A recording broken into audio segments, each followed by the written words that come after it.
Hello everyone and welcome back to my channel. This is Dr. Mommy Budgets and I am Amanda. Today I am here to talk through my week 3 budget projection for the month of May 2020. So today is Friday, May the 20th, 2022. So we are going to dive right into our budget projection. But before I do that, for those that are new here, welcome. And for those that are not new, welcome back. Here on this channel, we talk about anything related to finances, money, how you need to try and better yourself with your money for the immediate as well as for the future. So I know it's been a long time for those who have been with me for a minute, but life has been really happening. I've been busy doing a lot of things. So yeah. But what we're going to do today, like I said, is we're going to go on and just dive right into this budget projection because, of course, if life has been busy previously, then of course there are tons of things I got to do today on my Friday off. So let's dive right in here. As it relates to my mortgage, for those that are old, there is tons of mortgage recaps that I need to do, but I'm just going to project that ending balance where I left off on my sheet, and we're going to highlight up to where the mortgage actually is at this point. I'm not going to go back through the what all has taken place in between the last time I gave you an update and when I do the update, which it will probably be on this upcoming Thursday. I'm hoping. If not, I may hop in here and do it a couple of days before because I have a full weekend. And yeah, so let's dive right into this video. Try to keep it short and sweet. We do have our coffee here because it is a bit early. So yeah. Now, projected up on your screen, you should see my week 3 budget projection. For those that are new, I get paid every single Friday, so I do a budget projection and a budget recap every single week. Although I may not bring it to you here on this camera, just know that I do still do that. All right, as you can see, first things up is the mortgage for $281. Then we have the homeowners association fee for $6.70. We have a debt amount that I can put toward any debt that I'm working on, which is currently right now my mortgage, $289. Next is the auto insurance for $54. Then we have life insurance for $21. Then the student loan for $100. College spending, $25. That's probably going to change. I'm going to see how I want to do that going forward. It may be a category, however, it may just be money that I might be setting aside. Because right now I have the one daughter in college, and that's where I just put that money automatically into that account every single week. But now that she is out of school for the summer and it's going to be working 2 jobs, yeah, I don't think that money is going to go into her account. I think I'm just going to earmark it for a college spending account because right behind her, I have a son that's graduating from college. Yeah, I wish, from high school in in 1 week, and he's going to be starting college in August. So yeah, we're definitely probably going to have to increase that amount and yeah, go from there. So next we have the household expenses for $194. Children's savings accounts for $28.50. Minor Roth IRA. Okay, let's get some coffee and wake up.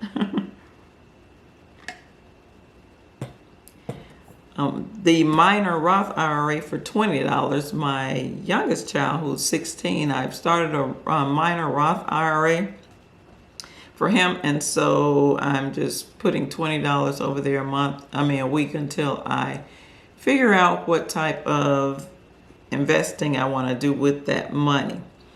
And last but not least is the cushion amount for $26.15 that I like to leave in this account so that it just will not be, account there sitting there with no monies in it. However, that cushion amount does seem to grow here and there if I'm not using a lot of money out of this account. So I am able to kind of do, if what I want to do with that money, or if something springs up and, I'm just out and about, there is money sitting in the account and I don't have to go and kind of say, hey, where do I need to pull this money from to grab this item? So the total for this week is $1,045.35. Those are all the above transactions. Now, each week I leave $1,261 in this account. That's just a number that I have calculated over a 4-week period because I take care of all of my expenses, transaction, debts, whatever, in a 4-week period, because that is the number of weeks we have in the majority of the months each year. So, of course, when there's a 5th Friday in a month, then that's considered like an extra paycheck, or I can put extra money toward debts. I can put extra money towards savings. I can purchase some things that, I know that are coming up, because I can look ahead and see how many 5th Fridays are going to be in a year. So I can technically plan that money out, but a lot of times I don't. Now, I may plan it out when it gets closer to Christmas, because we normally have like that 5th Friday in either November or December, somewhere before Christmas. So 9 times out of 10, I take that entire paycheck, or that entire, it's not my full paycheck, but that entire $1,261 that I set aside each week, and I may use that toward Christmas spending. So anyway, $1,261 is what I leave in the account. However, we see that our expenses for this week is $1,045.35. So let's subtract. You see there that I did do the subtraction. $1,261 minus $1,045.35 equals $215.65. Now, that is the amount of money that I need to put away back into the bill savings account, because I operate out of this one account. It's called my operational account. However, it has a checking portion and a savings portion. So what happens is, if I'm not utilizing all of the monies that week, I put them away in that savings account portion of the account. So when I need to, pay bills or do transactions or whatever, I can either pull that money out of that bill savings account to help me satisfy those expenses. And you will see some weeks, if you are new, if you're old, you already know, you've seen weeks where I may have to pull money out of that account to help out with expenses for that upcoming week. So that $215.65 is an amount that I will put away in the bill savings account. But as you can see, I say that I am doing that right here on paper. And the reason why I say right here on paper is because that is not what I am realistically going to do with that bottom line amount of money. That's step 1. Step 2 is to go back up through these expenses and put a PA beside those expenses or transactions that I will not be taking care of this week. So as you can see, you see all the numbers with the PA beside them with the pink circle around it. I'm not going to read them again, but those are the items that I will not be taking care of this week. Now let's go back down, and we're going to total up all of the put away, that PA means put away, transactions.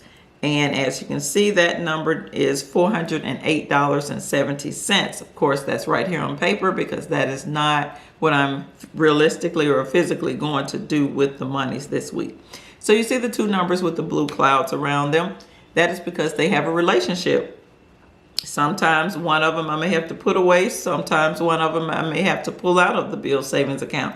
But this week, as you can see, we need to put both of those amounts away. So let's calculate those two amounts. That $408.70 plus the $215.35 equals $624.35. That is the total amount that I need to put away in the bill savings account right here on paper for now. So that number gets a yellow line under it. See, this is what happens when you skip 3 or 4 weeks of coming on the camera to talk. Then you cannot articulate your words. You're stumbling through your explanation. But I'll get back on track. All right. Third step, go back up through the expenses and put a purple triangle beside all the items I will be taking care of this week. As you can see, I've done that. I'm not going to read back through them. However, I am going to focus in on one item, which is the auto insurance. As you can see, I set aside $54 for auto insurance out of this week's pay. However, my auto insurance is $236 per month. Therefore, I will have to grab that projected amount and subtract it from the actual total payment. So that is what you see that I've done out beside that line. So $236 minus $54 equals $182. And that $182, as you can see from the note there, I will need to pull out of my bill savings account to help me satisfy that total amount. And that's what I mean by sometimes I do put monies away, because every single week I put away $54 until I get to the actual week where I need to pay that auto insurance. So that's kind of how I do it, my budget. So that number gets a yellow line under it. And as you can see at the next to the last line on this sheet, that number also has a yellow line under it. So that means those two numbers have a relationship, and we're going to have to do some kind of subtracting or addition with those two numbers. So now let's go down to the very last line of the sheet, and you're going to see where I actually did that calculation there. So the $624.35 is an amount I need to put away in the bill savings account. Remember, that's up from the line up above. However, I need to pull out $182 to help me satisfy the auto insurance this week. So we're going to have to subtract those two numbers because they have two different actions. Let's do that. $624.35 minus $182 equals $442.35. Now, this number gets a full yellow box around it because that is actually what I'm going to be doing with the monies at the end of the day this week. So, however, what needs to happen with that money is those two numbers that we had to do the calculations with, the answer, which is the 442.35, will take the action of the larger of those two numbers. I'm going to say that again. Your answer will take the action of the larger of those two numbers. So the larger of the two numbers is the 624.35. What was that action? What was I going to do with that money? If we look up above, the line up above, I'm putting that money away. So my answer will take the action of that large number. Okay? So therefore, at the end of the day, I will be putting away in the bill savings account $442.35 from this week's pay. So there you have it. That is how I do my budget projection every single week. It works for me. Now, I am going to make some changes, which I did make mention of in my last video a couple of weeks ago. Have not made those changes. That's why I came on the camera to go on and go through my budget projection, exactly how I'm going to do it this week. In this upcoming week, I got to make those changes because I am going to have to add another debt, not another debt, another expense to my budget. So that's what's going on. So that's all I have for this video, guys. Please subscribe to my channel. Let me know what you're doing with your money over these summer months. You know, we can kind of derail during the summer because we can get out more. The weather is good. You know, we're not like hermits. It's not cold. We're not stuck in the house or whatever. So yeah, let me know what you're doing. Hopefully you are sticking to your budget. Stay on plan because we still have a future to live. We have time ahead of the present to live in, so make sure you're not spending all the money up now. This is Dr. Mommy Budgets, where we dream big but start small around here. I will see you in the next video. Peace.